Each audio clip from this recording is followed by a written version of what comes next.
دا انگریزی سال ابتدا دا جنوری نکیگی او بیائی انتہائی پا دسمبر باندې کیږي او د اسلامی کال ابتدا د محرم نکیږي او انتہائی بیا په ذی الحجې باندې کیږي یو عبادتی سال دی عبادتی سال ابتدا هغه د رمضان نکیږي او انتهای په شعبان باندې کیږي نو دا زموږ او ستاسو عبادتي سال روان دی دا روزه چې راغله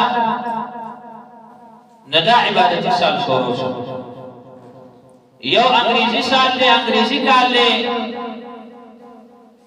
چې ابتدای د جنوري نه او انتهای په دسمبر باندې کیږي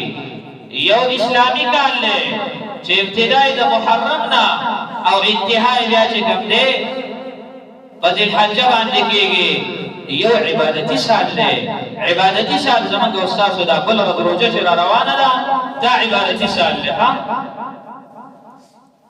نه د دې دا عبادتي سال شروع کیږي او بیا د عبادتي سال انتها بیا په شعبان باندې کیږي